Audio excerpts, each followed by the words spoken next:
Une petite fille sans abri commence à chanter devant un hôtel pour payer le traitement de sa mère. Mais ce qui se passe ensuite choque tout le monde. Le vent de l'hiver balayait les larges avenues du 8e arrondissement de Paris, s'infiltrant entre les colonnes dorées et les vitrines illuminées des boutiques de luxe. La neige fondue formait de petites flaques d'eau glacée sur les trottoirs, et les passants, pressés et bien emmitouflés, marchaient sans lever les yeux. Mais à l'ombre imposante du grand hôtel d'ambassade, une silhouette frêle, recroquevillée sur un vieux tabouret en bois, attirait parfois un regard distrait. Élodie avait 10 ans, mais sa voix portait des siècles. Ses cheveux bruns, épais et emmêlés, dépassaient d'un bonnet trop grand, et ses yeux d'un bleu trouble, grands et attentifs, semblaient chercher quelque chose que le monde n'avait pas encore su lui offrir. Depuis que sa mère, Claire, avait été hospitalisée dans un établissement public du nord de la ville pour une maladie grave que les médecins peinaient à diagnostiquer, Élodie vivait entre des abris surchargés et les couloirs froids des bibliothèques municipales. Le jour, elle errait dans les rues, serrant contre elle le seul souvenir de son père, un vieux violon à cordes usées, déposé dans son étui fatigué comme une promesse oubliée. Son père, musicien de rue et rêveur indiscipliné, avait disparu 3 ans auparavant sans laisser d'adresse, ni mot, ni appel. Claire n'avait jamais cessé d'espérer, mais le poids de la vie avait fini par l'écraser. Maintenant, c'était à Élodie d'espérer. Chaque matin, elle s'installait devant le grand hôtel, l'endroit où les riches et les célèbres descendaient pour leur séjour parisien. Elle choisissait le même coin, à l'abri du vent, juste à gauche de l'entrée principale entre 2 colonnes de marbre. Elle accordait son violon avec l'instinct d'une enfant qui n'a jamais appris mais qui ressent tout, puis elle commençait à jouer et chanter. Sa voix, cristalline et mélancolique, flottait dans l'air glacial, troublant la cadence des talons sur le trottoir. Certains passants ralentissaient, surpris par la pureté de ce chant inattendu. Quelques-uns s'arrêtaient, glissaient une pièce dans la boîte posée à ses pieds, puis repartaient sans un mot. Elle les remerciait d'un léger hochement de tête, sans interrompre la mélodie. Elle chantait en français, parfois en italien, selon ce que sa mère lui avait appris. Des airs anciens, des chansons populaires, des lamentos qu'elle réinventait à sa manière. Les mots prenaient vie dans sa bouche, vibrant de solitude et de douceur. Elle ne chantait pas pour l'argent, même si chaque pièce comptait, mais pour se souvenir du rire de sa mère, des histoires racontées le soir, des notes jouées ensemble avant le silence. Le personnel de l'hôtel, au début, la regardait avec une curiosité distante. Il la laissait là, pensant que ce serait temporaire. Mais les jours passaient, et Élodie revenait chaque matin, fidèle à son coin de trottoir. Elle ne mendiait pas, elle offrait quelque chose. Et si elle obtenait quelque chose en retour, c'était par gratitude, jamais par pitié. Un matin particulièrement froid, alors que le thermomètre frôlait les 0 degrés Celsius, Élodie arriva plus tôt que d'habitude. Elle avait passé la nuit dans un centre d'accueil temporaire, mais le bruit, l'odeur et l'angoisse l'avaient empêchée de dormir. Elle avait donc quitté les lieux avant l'aube, emportant son violon et un croissant rassis qu'une bénévole lui avait donné. Elle s'assit, grelottante, et attendit que la lumière du jour chasse un peu l'obscurité. Lorsqu'elle commença à chanter, les premiers rayons d'un soleil timide illuminèrent sa silhouette. Le contraste entre la petite fille, aux habits trop grands, et la façade étincelante de l'hôtel créait une image presque irréelle. Un homme en costume sombre, sortant précipitamment, s'arrêta un instant, fasciné malgré lui. Une femme à fourrure ralentit, puis pressa le pas, troublée. Mais Élodie ne les voyait pas vraiment. Elle avait les yeux fermés, absorbée par la chanson. Elle chantait pour sa mère, pour elle-même, pour tout ce qu'elle refusait de perdre. Vers midi, une dame en uniforme du service de nettoyage de l'hôtel s'approcha discrètement et lui tendit une tasse de chocolat chaud. Élodie la prit avec reconnaissance, mais ne dit rien. Elle savait que trop de mots faisaient fuir les rares gestes de bonté. Elle continua à chanter, sa voix plus forte malgré la fatigue. À la fin de la journée, alors que la lumière déclinait, elle compta ses gains, une poignée de pièces, un billet froissé et quelques regards bienveillants qu'elle garderait en mémoire. Elle rangea soigneusement son violon, remit son bonnet et partit lentement vers l'abri de nuit, les doigts gelés mais le cœur battant d'une étrange chaleur.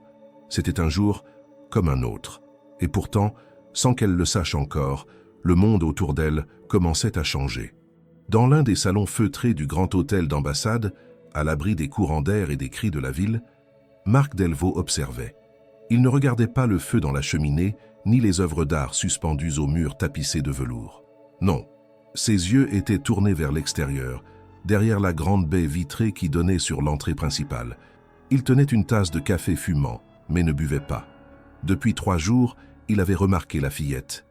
Elle ne quémandait pas. Elle ne souriait pas. Elle ne parlait à personne, elle chantait. Marc était un homme d'habitude, discret, méticuleux, presque invisible. À 52 ans, il passait inaperçu dans les lieux qu'il fréquentait et cela lui convenait. Il était producteur musical depuis plus de 25 ans, spécialisé dans la redécouverte de voix oubliées, d'artistes de rue, de chants venus d'ailleurs. Il voyageait souvent, en quête de cette étincelle rare que l'on ne trouve ni dans les concours télévisés, ni dans les studios aseptisés. Et pourtant, en cet hiver rigoureux, c'est en descendant prendre un simple café qu'il avait entendu cette voix. La première fois, il avait cru à une illusion. Une enfant seule dans ce quartier où rien n'est laissé au hasard, où même les sans-abri sont repoussés par la vigilance des concierges. Mais elle était là, jour après jour, fidèle à son coin de trottoir, son violon posé à côté d'elle, comme un vieux compagnon de route. Sa voix n'était pas celle d'une enfant ordinaire. Il y avait une densité dans ses notes, un poids dans chaque souffle. Elle ne chantait pas comme on chante pour s'amuser, elle chantait comme on respire quand l'air manque.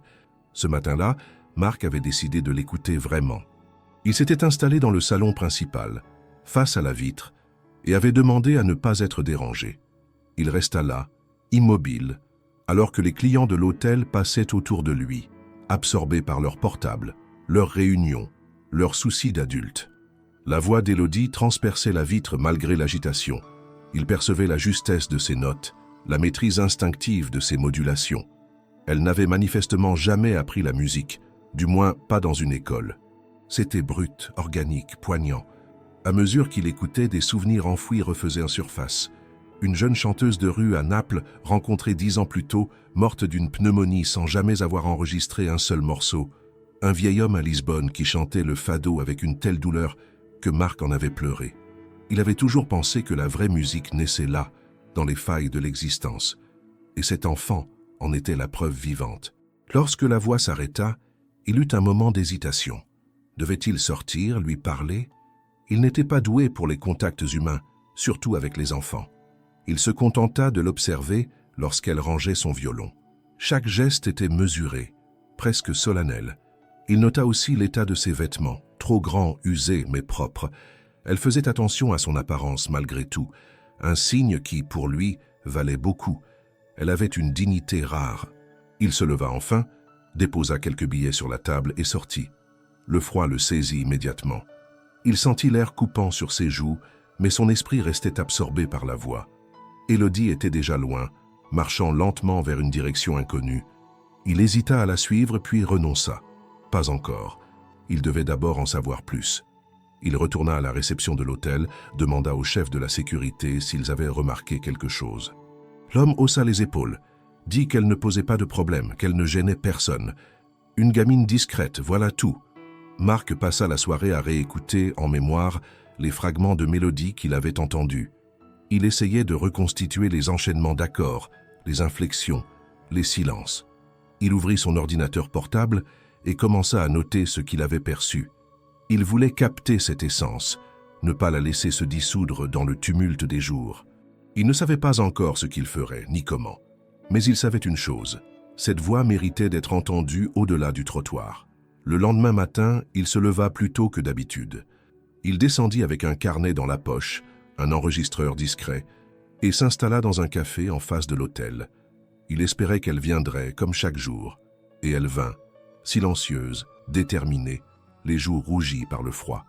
Elle prit place, accorda son violon d'une main tremblante et se mit à chanter.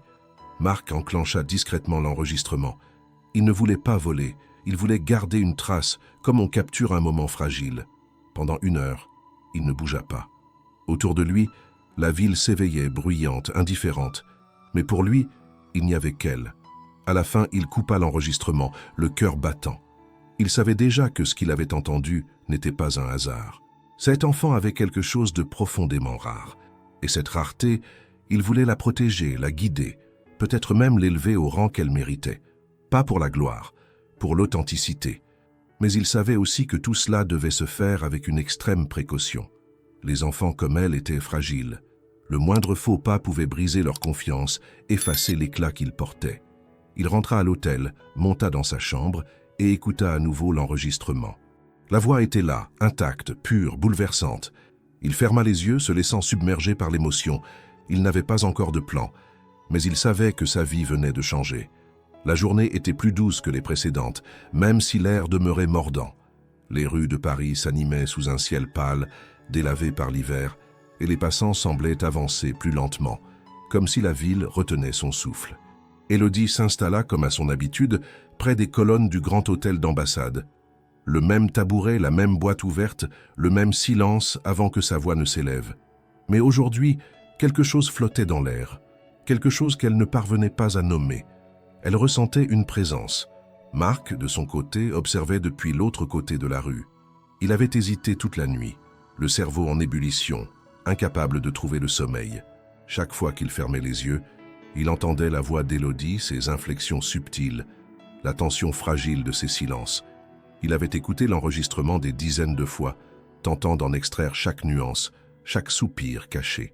Ce n'était pas seulement une belle voix, c'était une vérité. Et cette vérité l'appelait, le poussait à sortir de sa réserve naturelle, de son monde de prudence et de solitude. Vers midi, il prit une décision. Il traversa lentement la rue, le cœur serré, et s'approcha de la fillette. Il ne voulait pas l'effrayer. Il se posta à une distance raisonnable, attendit qu'elle termine un morceau avant de s'agenouiller à hauteur de ses yeux. Elle s'arrêta de chanter, méfiante, les doigts crispés sur l'archet. Marc leva doucement les mains pour montrer qu'il ne représentait aucune menace. « Bonjour », dit-il d'une voix calme. « Je m'appelle Marc. Je t'écoute depuis plusieurs jours. Tu as une voix très particulière. » Elle ne répondit pas. Son regard fixait le sien sans hostilité, mais avec une vigilance instinctive, celle des enfants qui ont appris à se méfier du monde.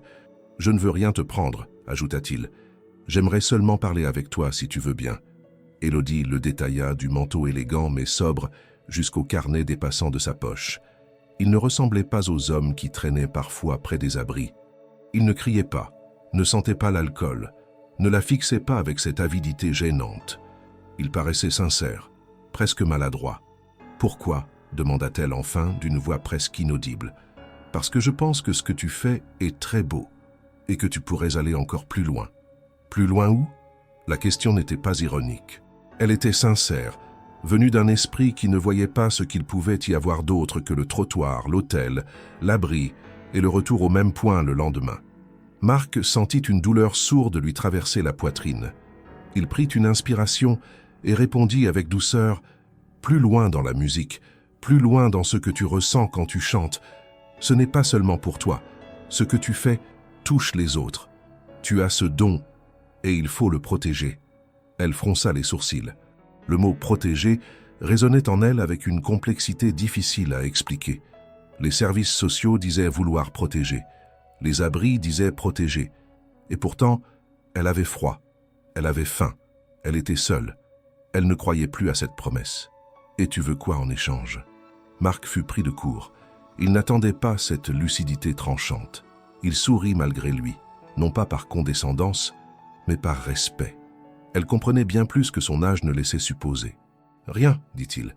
Juste l'occasion de t'aider à aller là où tu pourrais être, si tu le veux. Je pourrais t'aider à enregistrer ta voix, à travailler avec des gens bien. Mais ce serait toi qui décides de tout. » Élodie resta silencieuse. Elle regarda autour d'elle le balai des voitures, les clients de l'hôtel, les passants qui ne s'arrêtaient jamais très longtemps. Elle n'avait personne à qui demander conseil. Sa mère était loin, isolée derrière les murs froids d'un hôpital. Son père était un souvenir flou, une voix dans le lointain. Elle n'avait que son instinct, et cet instinct ne criait pas danger. Il disait simplement « Observe, et si je dis non, alors je reviendrai t'écouter, autant que tu voudras, et puis je partirai. » Marc se releva lentement, lui laissant le choix de la suite. Il déposa une petite carte sur le bord de l'étui du violon. Pas une carte de visite tapageuse, simplement son prénom, un numéro et une adresse e-mail. Il s'éloigna sans se retourner, respectant la distance qu'elle avait posée. Élodie reprit son chant, mais sa voix était différente. Elle portait en elle une hésitation, un tremblement nouveau. Pas de peur, non, quelque chose de plus vaste, la possibilité. Elle ne savait pas encore ce qu'elle ferait. Elle n'était pas habituée à qu'on lui propose un choix. Elle était habituée aux décisions imposées, aux obligations, aux fuites. Le soir venu, elle rentra à l'abri, où les mêmes visages fatigués se succédaient dans un désordre bruyant. Elle glissa la carte dans la doublure de son sac, entre une photo froissée de sa mère et un ticket de métro périmé. Elle la relut plusieurs fois dans le noir, sous sa couverture rêche, Marc. Le prénom dansait dans son esprit, accompagné de cette voix calme, posée, qui n'avait rien exigé. Elle ne dormit pas. Elle pensa, longtemps. Et dans ce tumulte silencieux, quelque chose commença à changer. Pas une décision, pas encore, mais une ouverture, infime, comme une brèche dans le mur qu'elle avait érigé autour d'elle, une première fêlure dans la glace. Les jours suivants, Marc ne revint pas immédiatement. Il avait senti que la fillette avait besoin de temps. Il ne voulait pas la brusquer, ni altérer la fragile bulle dans laquelle elle évoluait. Il retourna à ses obligations, ses rendez-vous, ses projets en attente, mais l'image d'Élodie restait ancrée dans son esprit. Il l'entendait encore chaque soir comme une chanson qu'on ne peut pas oublier, un refrain qui hante et rassure à la fois. Il avait vu dans ses yeux une étincelle, une flamme qui ne demandait pas à être attisée, mais seulement à ne pas être soufflée. Élodie, de son côté, continuait de chanter. Chaque matin, elle retournait à sa place, ajustait son tabouret, sortait son violon avec les mêmes gestes mesurés. Mais quelque chose avait changé en elle. Un mot, un regard, une présence qui l'avait approchée sans envahir. Elle ne pensait pas à la carte, mais elle la sentait comme une pierre dans sa poche, un poids discret mais constant. Elle se surprenait à regarder autour d'elle, à chercher du coin de l'œil une silhouette qu'elle reconnaîtrait. Elle n'espérait pas vraiment, mais elle observait. Elle ne s'était pas encore décidée, mais la possibilité d'un choix la travaillait, lentement. La voix d'Élodie s'était faite plus profonde. Sans qu'elle en ait conscience, ses chansons se teintaient de nuances nouvelles. Une tension douce, presque imperceptible, faisait frémir certaines notes. Les habitués du quartier le remarquaient. Certains s'arrêtaient plus longtemps qu'avant, déposaient quelques billets, glissaient un mot ou un sourire. Les concierges de l'hôtel, d'abord indifférents, commençaient à veiller sur elle avec une vigilance discrète. Un serveur venait parfois lui apporter un croissant, une boisson chaude. Elle ne refusait plus ses gestes. Elle ne les remerciait pas toujours par des mots, mais ses yeux parlèrent pour elle. Un après-midi, alors que le ciel s'assombrissait prématurément, elle vit une silhouette familière de l'autre côté de la rue. C'était Marc. Il ne venait pas vers elle. Il restait à distance, debout, les mains dans les poches, les yeux posés sur elle. Pas comme un prédateur ou un recruteur, mais comme un homme qui écoute. Elle hésita un instant, puis reprit son chant, plus fort, plus clair, comme pour lui dire qu'elle l'avait vu. Il resta là un long moment, puis repartit sans un mot. Cette scène se répéta plusieurs fois. Il venait, observait, écoutait, repartait. Et chaque fois, elle chantait différemment. Non pas pour lui plaire, mais pour le tester. Elle variait les registres, les langues, les rythmes. Elle voulait savoir s'il comprenait, s'il entendait au-delà des notes. Et il restait immobile, attentif, parfois même les yeux fermés. Elle voyait dans sa posture qu'il écoutait vraiment, avec tout son être. Cela la troublait. Elle n'avait jamais connu ça. Une fin d'après-midi, alors que la lumière déclinait doucement, elle s'arrêta avant de ranger son violon. Elle regarda dans sa direction et fit un petit signe de la tête. Il comprit, traversa la rue sans précipitation et s'assit sur le bord du trottoir à une distance respectueuse. « Tu viens souvent pour écouter ?» demanda-t-elle sans agressivité. « Seulement quand j'ai quelque chose à entendre, » répondit-il avec un demi-sourire. « Et tu entends quoi ?»« Ta voix. Et ce qu'il y a entre les notes. » Elle pencha légèrement la tête, intriguée. « Ce qu'il y a entre les notes ?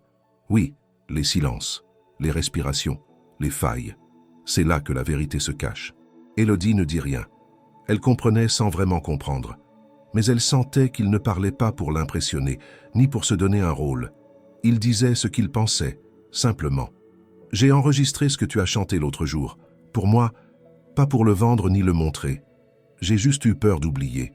Et tu fais quoi avec ça ? Je l'écoute, je l'analyse, je le garde. Et j'espère. T'espères quoi ? Que tu veuilles en faire plus. Qu'un jour, tu dises oui. » Elle resta silencieuse un moment. Les gens passaient autour d'eux, indifférents. Le monde continuait, mais ce fragment de rue semblait suspendu dans une bulle invisible. « J'ai pas confiance, dit-elle enfin. Pas en toi, en personne. Je sais, et tu as raison de faire attention. Mais la confiance, ça se construit. Je suis prêt à attendre. » Elle le regarda longtemps, comme si elle cherchait une fissure, un masque, un détail qui trahirait un mensonge. Elle ne trouva rien. Juste un homme fatigué mais sincère, un regard qui ne cherchait pas à posséder, seulement à comprendre. « Si je dis oui, tu promets quoi ? » ?»« Rien que je ne puisse tenir. Je te promets que tu garderas le contrôle, que rien ne sera fait sans toi, et que ta voix ne sera jamais déformée. » Elle ne répondit pas. Elle se leva, rangea son violon avec soin, remit son bonnet. Avant de partir, elle murmura sans le regarder. « On verra. » Ce soir-là, Marc resta longtemps assis sur le trottoir vide, le regard perdu dans les reflets des vitrines. Il n'avait pas eu un oui, mais il n'avait pas eu un non. Et dans ce monde de promesses brisées, cela valait déjà beaucoup. Ce matin-là, la lumière de l'aube perçait faiblement à travers les nuages, filtrée par une brume persistante qui donnait aux rues de Paris un aspect flou, presque irréel. Élodie s'était réveillée plus tôt que d'habitude. La nuit dans l'abri avait été agitée, ponctuée de cris lointains, de portes qui claquent, de tout étouffé sous les couvertures. Elle n'avait dormi que par fragments, entre deux sursauts, et pourtant, ce jour-là, elle se sentait différente. Pas plus forte, pas plus reposée, mais habitée par une énergie nouvelle, une impulsion confuse qu'elle n'arrivait pas à nommer. Quelque chose avait changé en elle, sans qu'elle sache pourquoi, ni comment. Elle s'était préparée avec soin, comme si chaque geste avait un sens. Elle avait lissé ses vêtements du mieux qu'elle pouvait, resserré les lacets de ses bottes trop grandes, nettoyé son violon avec le coin d'un foulard effiloché. En sortant, elle sentit le froid lui mordre les joues, mais elle n'hésita pas. Elle savait où elle allait. Et cette fois, elle n'allait pas simplement chanter. Elle allait dire quelque chose, sans parler. Elle allait offrir sa voix, mais pour la première fois, elle le ferait en conscience. Marc l'attendait déjà, appuyé contre un lampadaire, le col de son manteau relevé jusqu'au menton. Il l'avait vu arriver de loin, sa silhouette frêle se détachant dans la brume comme un dessin à l'encre sur du papier humide. Lorsqu'elle s'installa sur son tabouret, il s'approcha lentement, sans précipitation, comme toujours. Il ne dit rien. Il sortit simplement de son sac un petit enregistreur professionnel, discret, compact, et le posa délicatement à côté de l'étui du violon. « Si tu veux, dit-il, on peut commencer maintenant. Tu n'as rien à faire de plus que d'habitude. Je veux juste capter ta voix comme elle est, ici, aujourd'hui. » Elle hocha la tête, presque imperceptiblement, et s'accorda. Son regard ne quitta pas l'appareil. Elle n'avait jamais été enregistrée. Elle ne savait pas ce que cela impliquait vraiment. Elle connaissait vaguement les disques, les chansons à la radio, les voix qui sortirent des téléphones, mais elle ne s'était jamais entendue autrement que dans le vide des rues. Elle ferma les yeux et se lança. La chanson qu'elle choisit n'était pas préméditée. Elle vint d'un coin de mémoire, une vieille berceuse italienne que sa mère fredonnait parfois lorsqu'elle avait encore la force de sourire. Les paroles revenaient avec une clarté étrange, comme si elles avaient toujours attendu ce moment pour se révéler. La mélodie s'éleva, fragile d'abord, puis de plus en plus ample. Elle laissa couler les mots, sans chercher à séduire, sans chercher à convaincre. Elle chantait pour elle-même, pour sa mère, pour ce père perdu qui peut-être quelque part entendrait. Marc, les yeux fermés, écoutait avec une intensité presque douloureuse. Il sentait chaque inflexion, chaque respiration, chaque fêlure dans les silences. Il n'y avait rien de forcé, rien de calculé. C'était brut, pur, imparfait, et pourtant miraculeusement juste. Il ne prit aucune note, ne consulta aucun cadran. Il laissa simplement l'enregistrement tourner, sachant que cette matière-là ne se domptait pas, qu'elle ne se reproduirait jamais deux fois de la même façon. Lorsque le chant s'arrêta, un silence étrange s'installa entre eux. Un silence plein, dense, comme une note tenue trop longtemps. Élodie ouvrit les yeux lentement. Elle ne savait pas quoi penser. Elle n'avait jamais eu de retour, jamais eu l'occasion de s'entendre elle-même. Elle fixait l'enregistreur comme si c'était un miroir dans lequel elle craignait de se voir déformée. « Tu veux écouter ?» demanda Marc doucement. Elle hésita, puis hocha la tête. Il mit des écouteurs, les lui tendit. Elle les prit, les plaça sur ses oreilles avec précaution, comme si elle manipulait un objet sacré.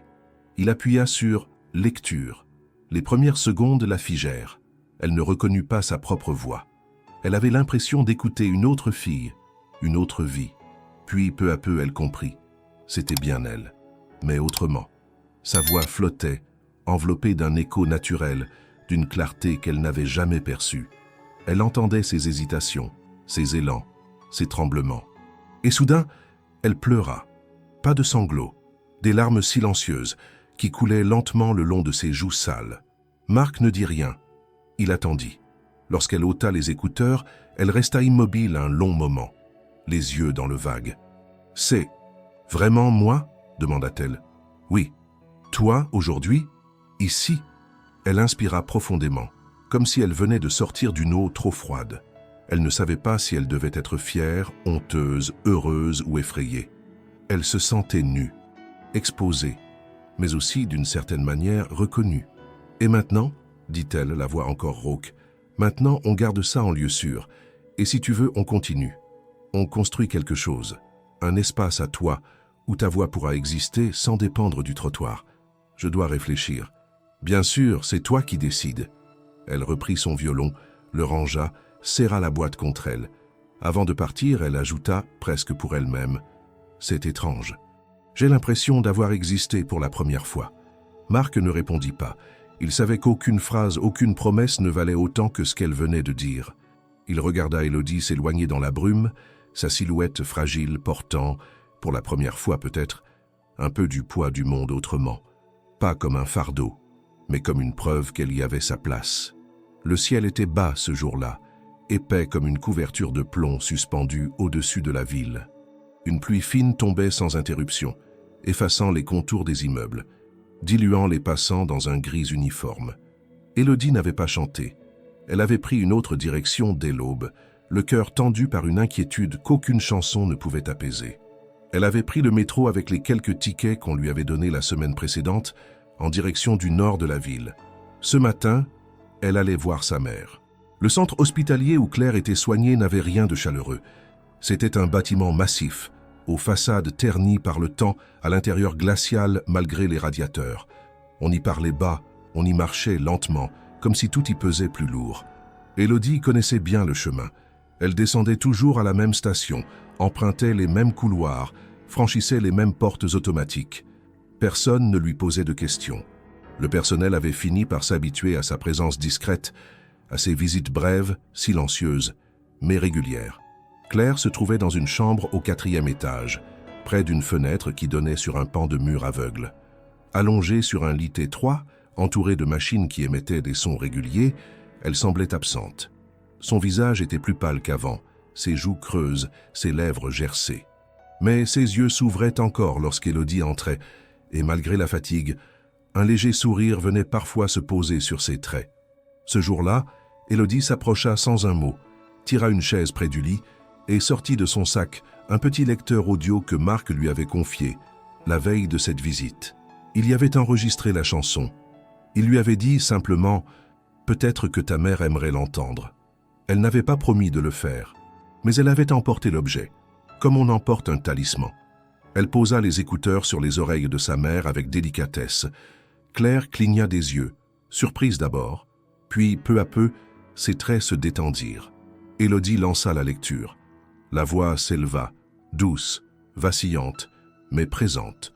Dans la chambre blanche et silencieuse, ce chant avait quelque chose d'irréel. Claire écoutait.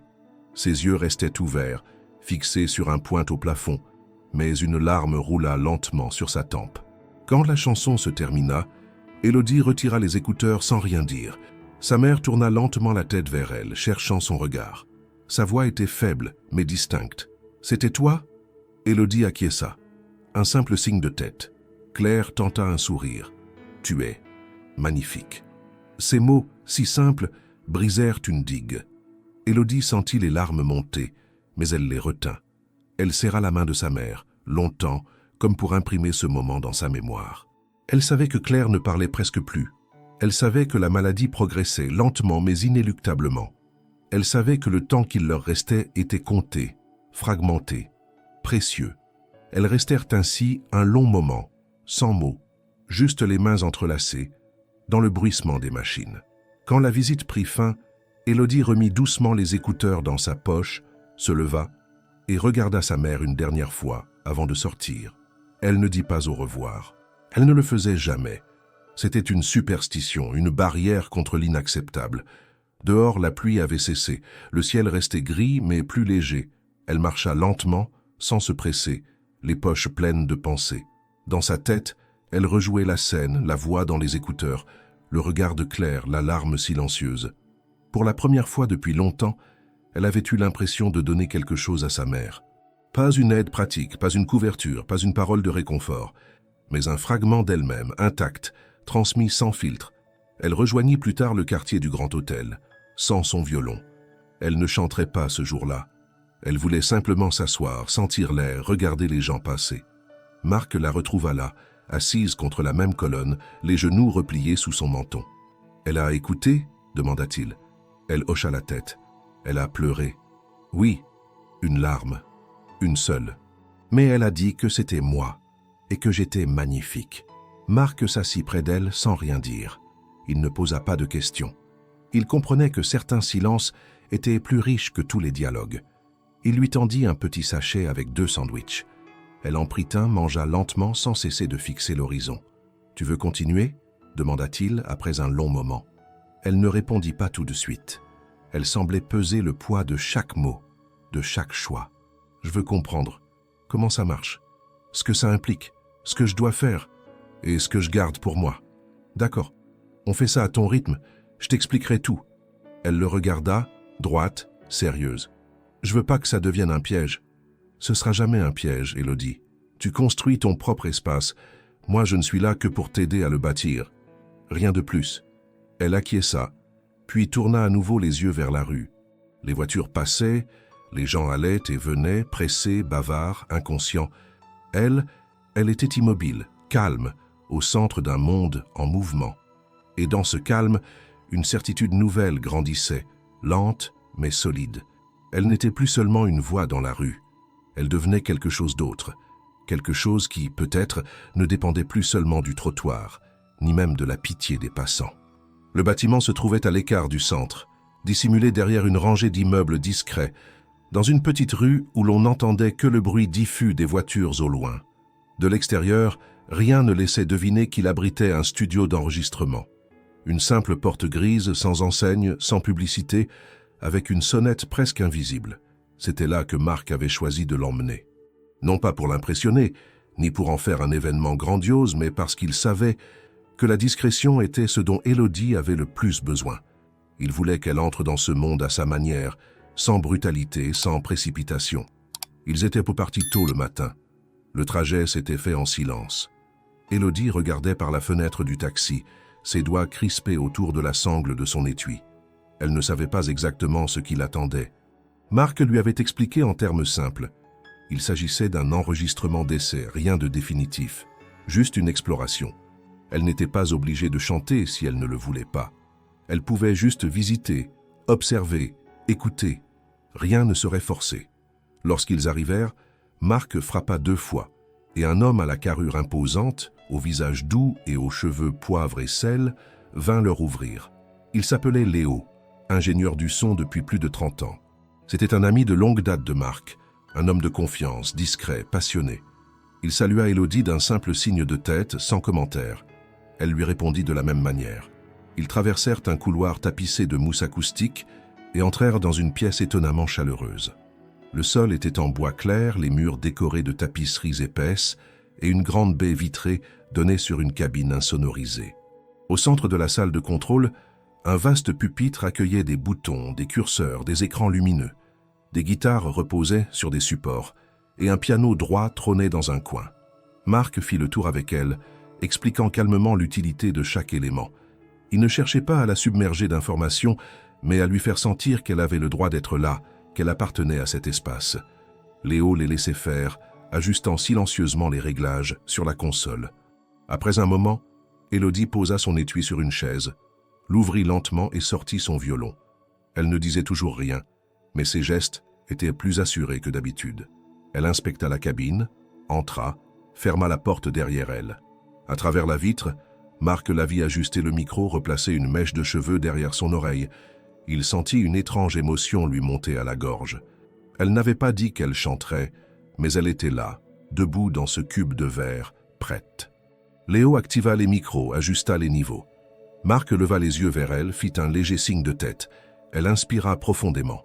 Puis elle joua. Une mélodie simple, ancienne, sans paroles. Le violon chantait d'abord seul, timide, puis sa voix s'éleva, limpide, comme une rivière qui suit son lit naturel. Aucun artifice. Juste une voix humaine, fragile et puissante à la fois, qui remplissait l'espace. Léo ne bougeait pas, hypnotisé par la pureté du son.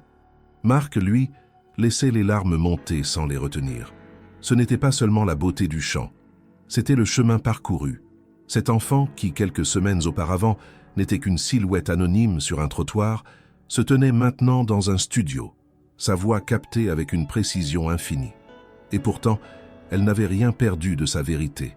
Quand elle termina, un silence parfait envahit la pièce. Elle resta un instant immobile, puis sortit lentement de la cabine. Léo la regarda ému. « Tu n'as pas idée de ce que tu viens de faire, dit-il simplement. » Élodie haussa les épaules, presque gênée. « J'ai juste chanté. C'est ce que pensent tous les grands artistes. » Marc posa une main légère sur son épaule. « Tu as trouvé ton lieu. Ce studio, cet espace, c'est à toi maintenant, quand tu veux.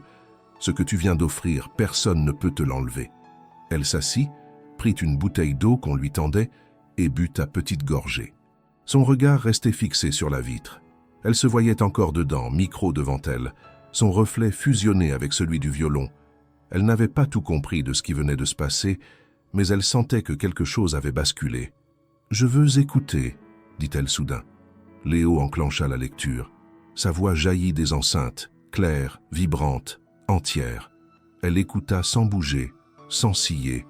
Puis elle dit, très doucement, « On pourrait la faire entendre à d'autres ?»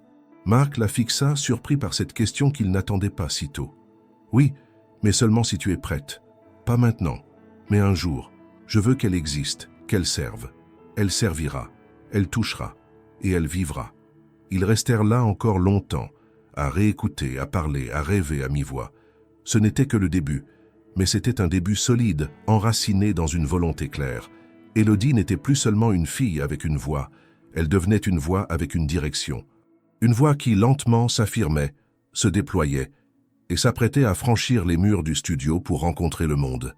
Quelques semaines s'étaient écoulées depuis le premier enregistrement.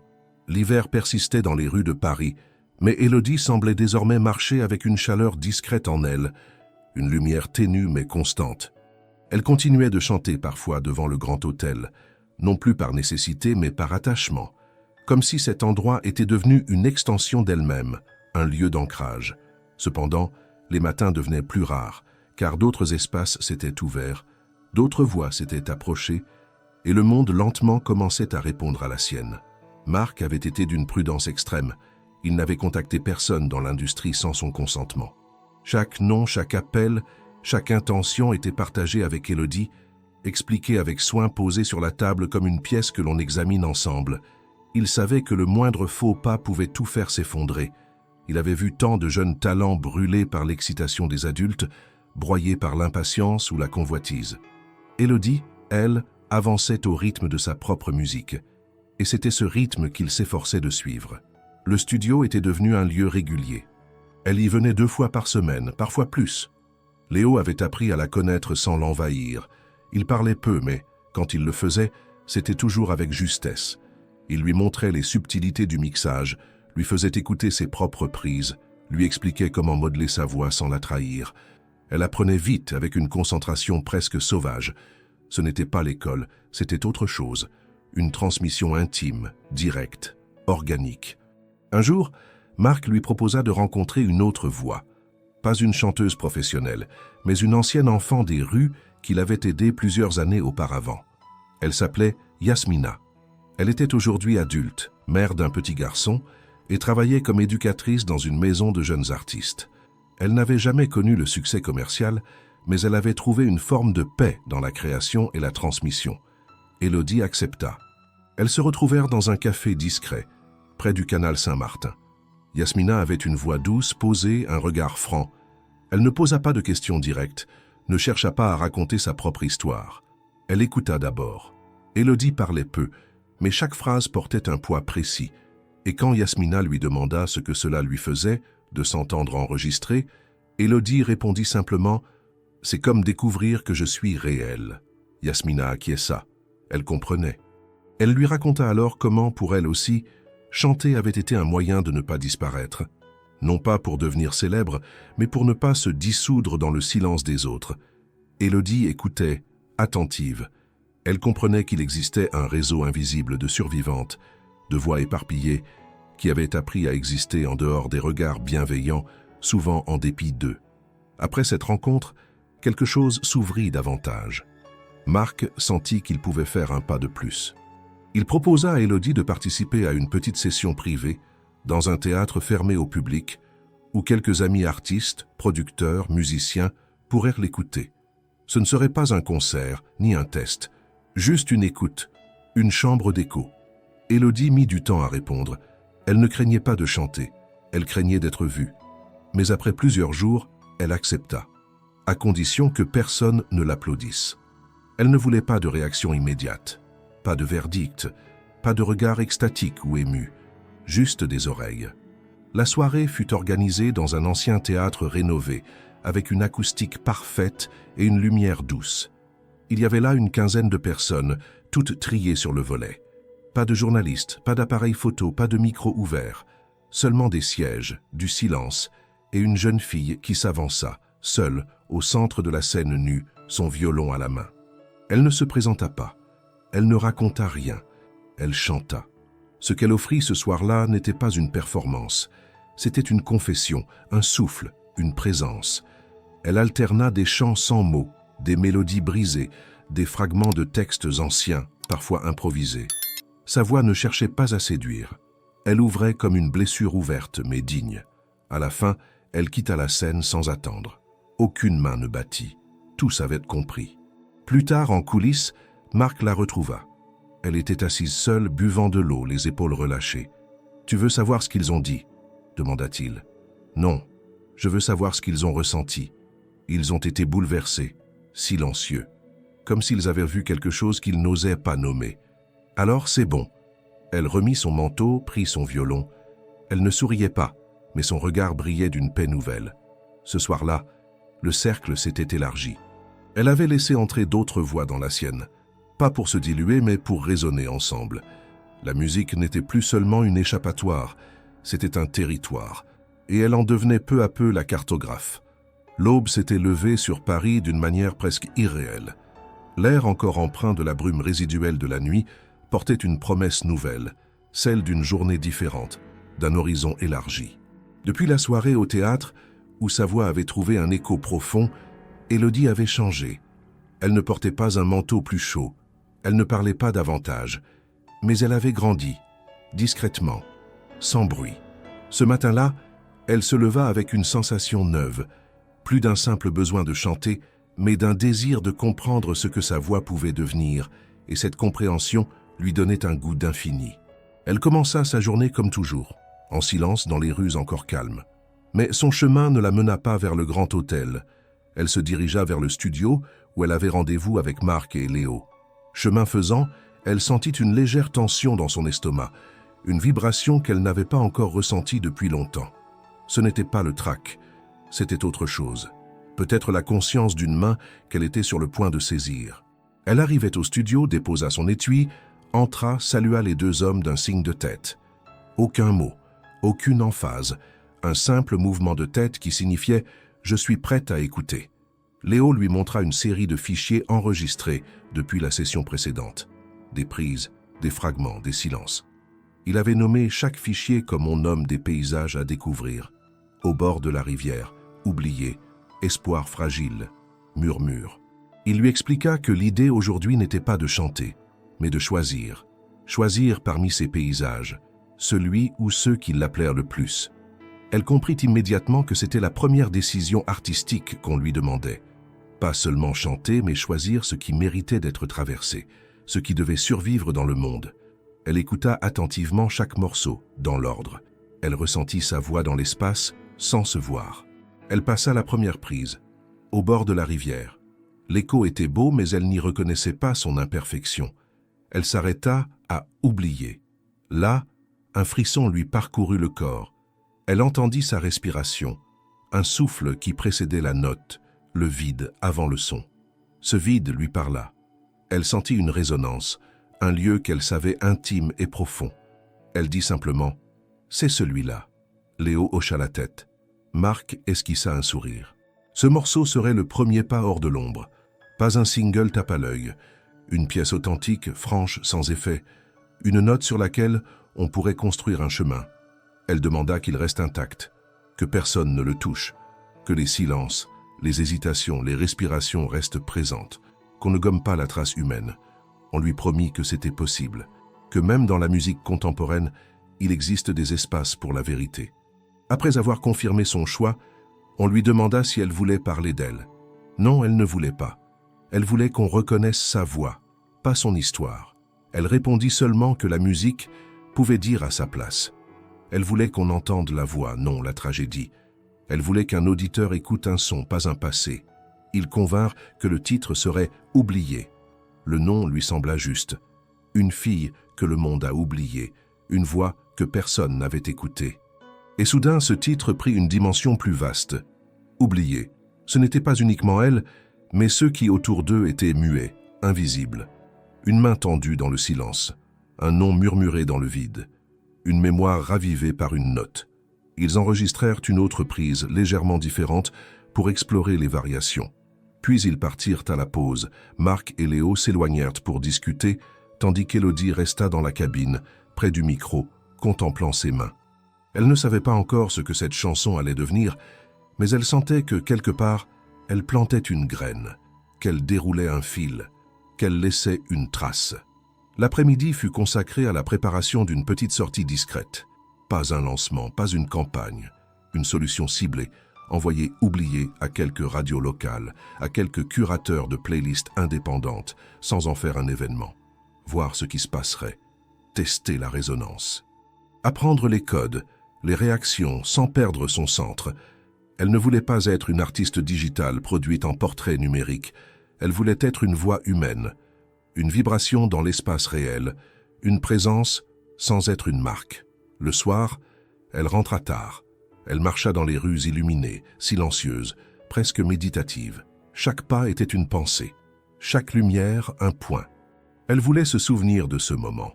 La première fois où elle avait accepté que son chant vive en dehors d'elle, où elle avait permis au monde de l'entendre, sans filtre, sans récit. Le trottoir, le studio, le théâtre, c'étaient les pièces d'un même monde qu'elle apprenait à traverser. Et ce soir-là, elle portait au creux de sa poitrine une sensation d'appel, l'appel des possibles. Elle s'annonçait dans un monde plus grand que le sien, mais sans cesser d'appartenir à sa propre voix. Elle ferma les yeux, inspira, et dans le creux de son silence entendit résonner un nom, le sien. Le jour où la chanson fut diffusée pour la première fois sur une petite station indépendante, Élodie ne le sut pas tout de suite. Elle était au studio, concentrée sur une nouvelle session avec Léo. Ils exploraient des textures sonores, des sons tirés de l'environnement, des froissements, des respirations. Elle cherchait à comprendre comment on pouvait raconter sans chanter, comment un simple souffle, un silence placé au bon endroit, pouvait transmettre autant qu'un mot. Ce travail silencieux lui permettait de rester ancrée, de ne pas se perdre dans ce que le monde extérieur commençait à projeter sur elle. Ce fut Léo, en fin d'après-midi, qui alluma son téléphone, un geste qu'il faisait rarement pendant les sessions. Il s'arrêta net en lisant un message, fronça légèrement les sourcils, puis tourna l'écran vers Marc. Le producteur lut rapidement, puis leva les yeux vers Élodie. Il ne dit rien tout de suite.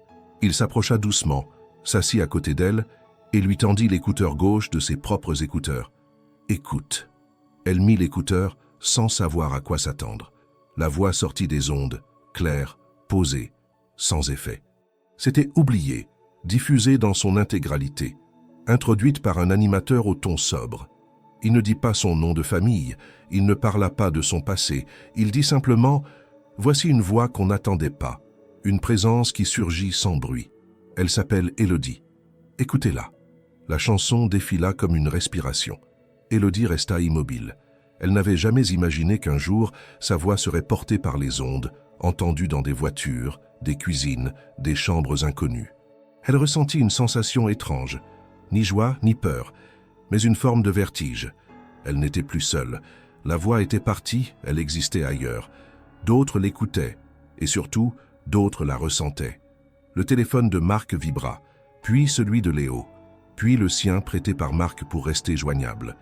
Des messages affluaient, pas de célébrités, pas de maisons de disques, mais des mots, de simples mots, de gens ordinaires. Une infirmière qui écrivait « J'ai pleuré en écoutant ». Un lycéen « Je ne savais pas qu'on pouvait chanter comme ça ». Une femme d'un autre pays « Je ne comprends pas tout, mais j'ai compris le cœur ». Marc, avec prudence, proposa qu'ils ne répondent à rien tout de suite, que tout soit lu, mais que rien ne presse. Qu'elle choisisse ce qu'elle voulait partager et ce qu'elle voulait garder. Élodie accepta. Elle n'était pas pressée. Elle voulait comprendre ce que signifiait être entendue, non pas devenir célèbre, mais être réellement entendue. Les jours suivants, les messages se multiplièrent.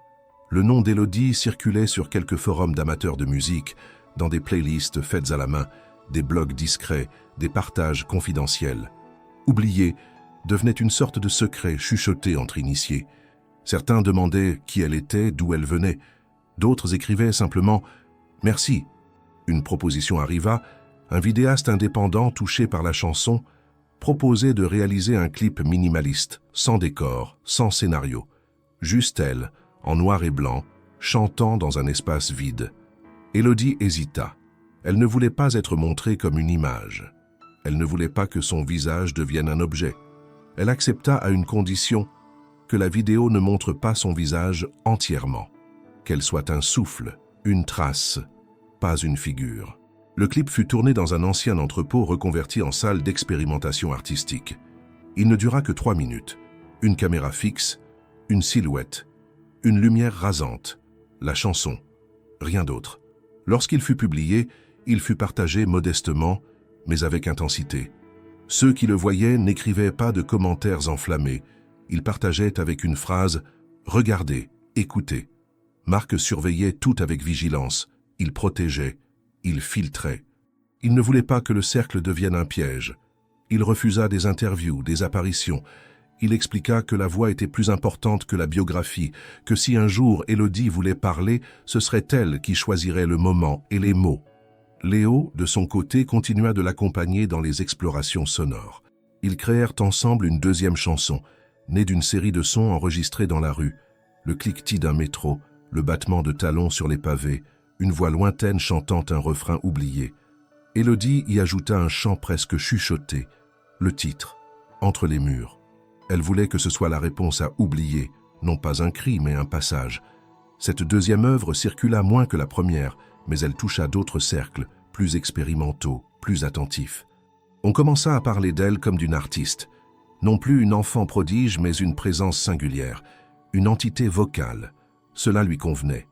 Un jour, en sortant du studio, un inconnu l'arrêta. Un homme âgé, sobre, bienveillant. Il lui dit seulement « Merci pour la chanson, j'ai écouté avec ma fille. Elle ne parle plus depuis des mois, mais elle a chantonné après t'avoir entendu. » Élodie ne répondit pas. Elle inclina la tête. Elle ne savait pas quoi dire. Elle n'avait jamais voulu provoquer cela. Mais elle comprenait que chanter avait un poids, une résonance, une responsabilité. Le soir, seule sur son matelas dans l'abri qu'elle fréquentait encore parfois, elle pensa à tout cela, à la voix partie, à la voix reçue, à ce que cela signifiait d'exister dans les oreilles d'un autre. Elle se dit qu'elle n'était plus une voix oubliée, mais elle savait que ce n'était que le début, que d'autres mots viendraient, que d'autres silences l'attendaient, et qu'il fallait les honorer, un par un. Le temps avait poursuivi sa course, insensible aux bouleversements intimes que vivait Élodie. Les rues de Paris, indifférentes, continuaient de bruire, de clignoter, de se bousculer dans leur ballet quotidien. Mais pour elle, chaque jour semblait désormais porter une autre densité. Les sons qu'elle entendait, les regards qu'elle croisait, les mots qu'elle recevait ne traversaient plus son existence comme des ombres passagères. Tout la touchait, l'effleurait, s'accrochait à elle avec une douceur neuve. La voix qu'elle avait libérée n'était plus une défense contre le monde, mais un pont, une manière de dire sans expliquer, d'exister sans s'excuser. Un matin d'hiver, alors que le froid s'imposait de nouveau sur la ville, Marc lui annonça une nouvelle inattendue, une invitation. Pas d'une maison de disques ni d'un festival, mais d'un hôpital. Pas celui où sa mère était traitée, mais un autre, dans le 15e arrondissement. Une unité spécialisée dans les troubles du langage, où l'on accueillait des enfants mutiques, atteints de traumatismes divers, repliés dans des silences douloureux. Une thérapeute avait entendu oublier, puis entre les murs, et avait été frappée. Elle avait écrit à Marc, en des mots simples mais profonds, lui expliquant comment certaines voix pouvaient atteindre des enfants que les mots ne touchaient plus. Élodie lut la lettre en silence. Elle ne répondit pas tout de suite. Puis, lentement, elle demanda s'il s'agissait d'un concert. Marc répondit que non. Il s'agissait d'être là, de chanter si elle le souhaitait, d'écouter, d'exister auprès d'eux. Rien de plus, rien de moins. Elle accepta, pas par curiosité, ni par devoir, mais parce qu'elle sentait que quelque chose la liait à ces enfants qu'elle ne connaissait pas. Elle-même avait vécu dans un monde sans parole, où le langage des adultes se dissolvait dans la peur, la fatigue, l'absence. Elle comprenait ce que c'était, d'attendre qu'un son brise la glace sans violence. Le jour venu, elle se rendit à l'hôpital avec Marc. Il n'y avait ni projecteur, ni micro, ni public. Une pièce simple, un cercle de coussins, des enfants assis, les yeux parfois vides, parfois curieux. La thérapeute les accueillit avec une bienveillance rare. Elle expliqua à Élodie qu'il ne fallait rien attendre, que le simple fait de chanter, même un murmure, pouvait provoquer quelque chose, ou rien, et que tout était bon à prendre. Élodie s'assit sur un coussin. Elle regarda les enfants. Certains ne la fixaient même pas. D'autres suçaient leurs pouces, les yeux dans le vague. Elle sortit son violon, ne dit aucun mot et joua une première note. Une note tenue, douce, qui semblait vouloir envelopper la pièce. Puis elle chanta, sans parole, une mélodie inventée là, dans l'instant. Quelque chose de fluide, presque liquide. Une musique qui ne voulait rien prouver. Au début, personne ne réagit. Puis un garçon, les yeux rivés au sol, leva lentement la tête. Il regarda dans sa direction, sans expression. Un autre, à peine plus âgé, tapota doucement le coussin devant lui, en rythme. Élodie continua. Sa voix se fit plus grave, plus enracinée. Elle chanta comme elle respirait. Et lentement, la pièce changea. Un garçon, très jeune, se mit à répéter le dernier son de chaque phrase, comme un écho timide. Une fillette au fond posa sa main sur sa gorge, comme pour sentir sa propre voix. Élodie n'interrompit pas son chant. Elle le laissa vivre, s'étirer, se tordre, revenir. Quand elle s'arrêta enfin, il n'y eut pas de silence lourd, mais un vide habité. Un silence qui n'était plus une absence, mais un espace. La thérapeute, les larmes aux yeux, la remercia simplement. Pas par politesse, mais parce qu'elle avait vu ce que peu voyaient. Ce jour-là, Élodie n'avait pas performé. Elle avait transmis. Elle avait tendu un fil invisible entre des solitudes. En sortant de l'hôpital, Marc la suivit sans un mot. Ils marchèrent longtemps. Ce n'est qu'au bout de plusieurs rues qu'elle parla. « Je crois que j'ai compris. »« Compris quoi ?» demanda-t-il. « Que ma voix ne m'appartient pas. »« Pas vraiment. » Il ne répondit pas. Elle continua. « Elle appartient à ceux qui en ont besoin, à ceux qui n'ont plus la leur. » Ce soir-là, elle retourna au studio, seule. Elle demanda à Léo d'enregistrer un morceau sans but, un chant libre, une improvisation pure. Elle ne voulait pas de titre, pas de fichier nommé. Elle voulait juste que ce son existe. Il l'enregistra. Ils l'écoutèrent ensemble. Puis elle demanda qu'on ne le diffuse pas, qu'il reste là, dans les archives. Pas pour le monde, pour elle, pour eux. Les jours suivants, elle retourna voir sa mère. Elle lui chanta cette même improvisation au creux de l'oreille. Claire ne parlait presque plus, mais ses yeux à ce moment précis se remplirent d'un éclat qui avait disparu depuis longtemps. Elle n'eut pas besoin de mots. Élodie savait que ce qu'elle avait donné ce jour-là n'était pas une chanson. C'était un passage, une main posée sur l'oubli. Ce fut ce jour-là qu'elle comprit ce qu'était véritablement le chant. Non pas une performance, non pas un outil, mais une offrande. Un don silencieux fait dans la nuit pour ceux qui attendent, au bord du monde, qu'un souffle les rejoigne. L'hiver touchait à sa fin, mais dans le cœur d'Élodie, une autre saison s'annonçait, plus froide, plus intime, plus immobile. Sa mère Claire, dont l'état s'était détérioré silencieusement au fil des semaines, venait de mourir. Ce n'était pas une mort spectaculaire. Il n'y avait pas eu d'appel au milieu de la nuit, ni de geste brusque. Juste un message, sobre, laissé par une infirmière sur le téléphone de Marc, disant que Claire s'était éteinte paisiblement pendant la nuit, sans douleur apparente. Élodie n'avait pas pleuré en entendant la nouvelle. Elle n'avait pas crié. Elle avait simplement demandé à aller la voir une dernière fois, en silence. Dans la chambre blanche, l'air semblait suspendu. Le corps de sa mère reposait, les traits détendus, presque apaisés. Les machines avaient été débranchées. Il n'y avait plus de bip, plus de respiration artificielle, plus de tube. Élodie s'approcha lentement, posa une main sur la couverture. Elle observa longuement le visage désormais figé, et dans ce regard immobile, elle ne vit pas la fin, mais l'arrêt d'un mouvement. Pas l'effacement, mais la cessation. Une note tenue, suspendue à jamais. Elle resta longtemps là, sans dire un mot. Puis elle murmura une chanson très bas, que Claire lui avait chantée quand elle était petite. Une comptine, simple, ronde.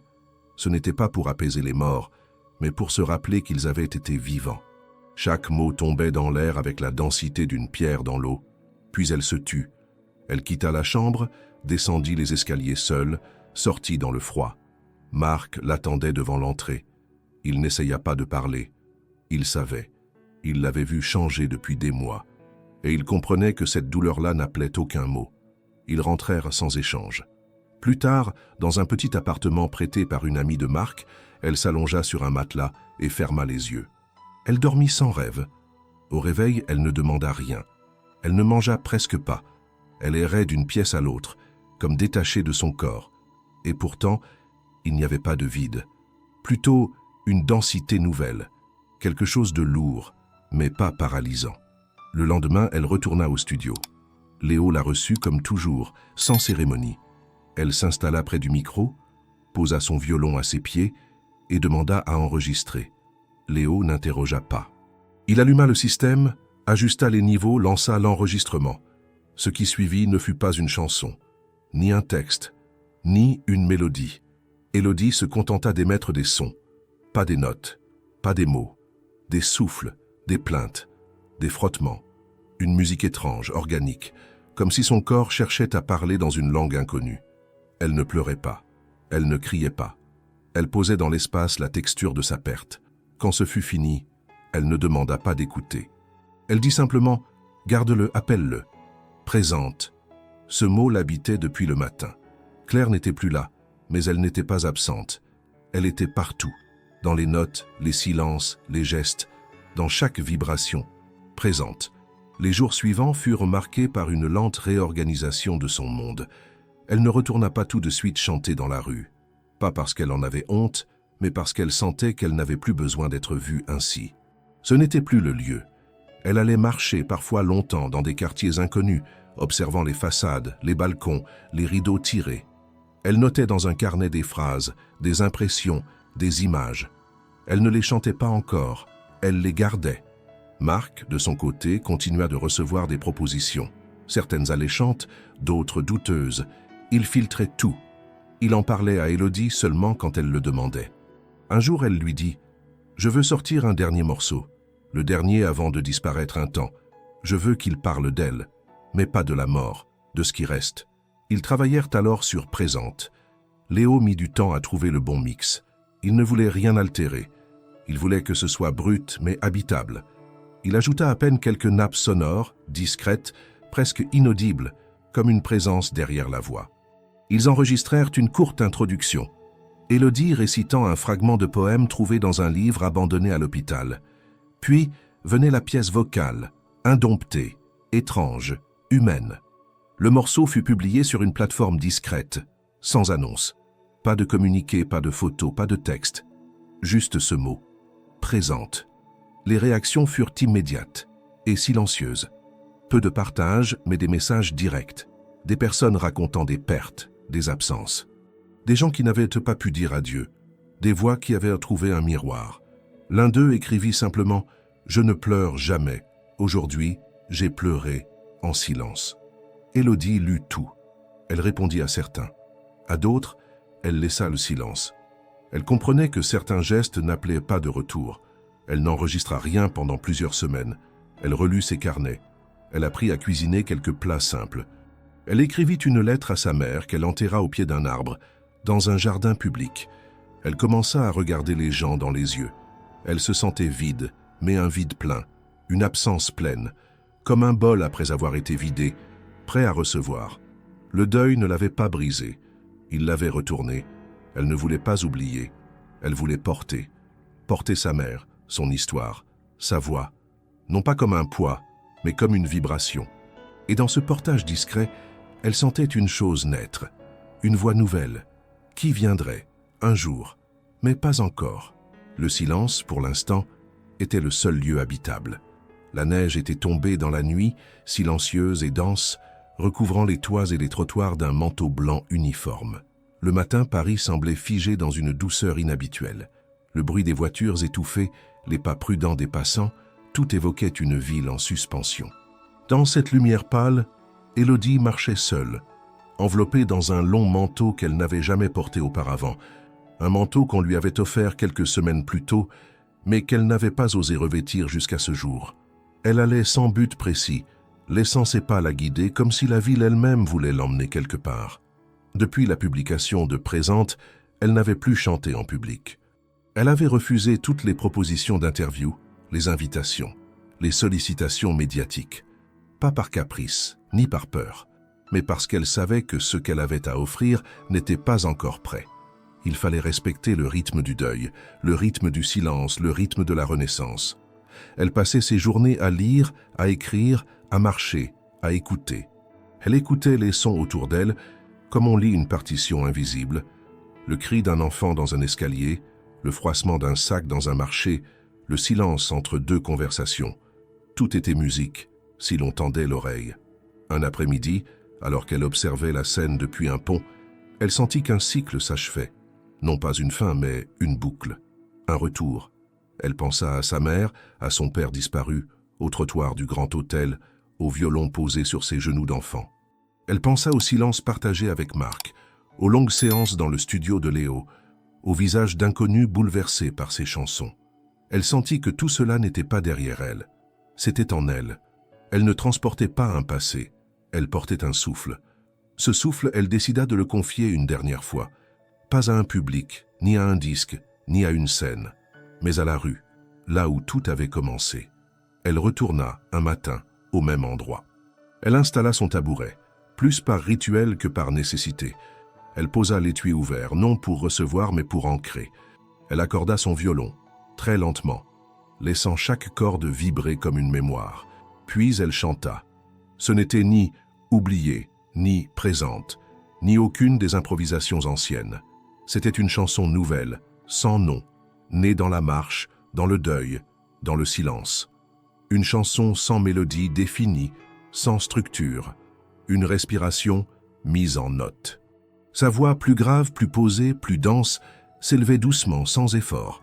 Les passants ralentissaient, certains s'arrêtaient, d'autres pleuraient en silence, d'autres encore prenaient la main d'un proche, sans mots. Mais elle ne regardait personne. Elle regardait le ciel, le vent, la lumière. Elle chantait pour l'espace. Marc apparut de loin. Il ne s'approcha pas. Il resta en retrait, observant, comme il l'avait fait la toute première fois. Il comprenait que ce moment n'était pas pour lui, c'était pour elle.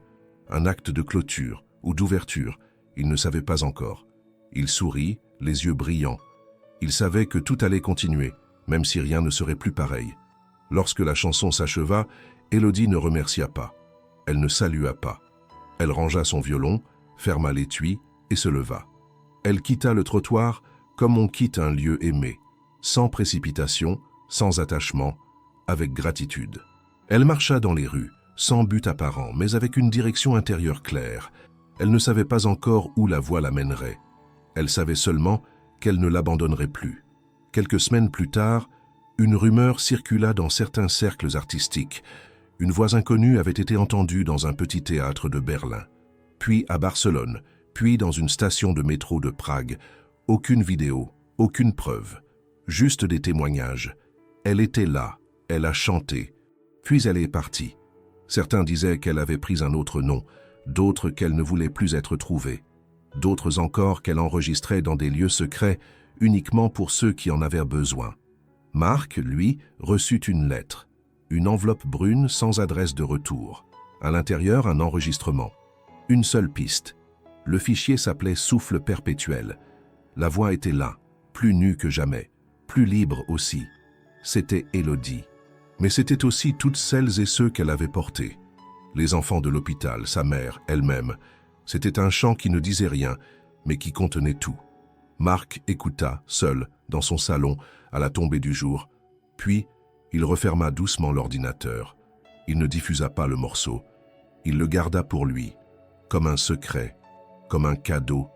Et quelque part, dans une ville que personne ne savait nommer, une jeune fille chantait encore, invisible, présente, entière. Sa voix, désormais, n'appartenait plus à elle seule. Elle appartenait à ceux qui savaient écouter, ceux qui, dans le silence, reconnaissent la vie.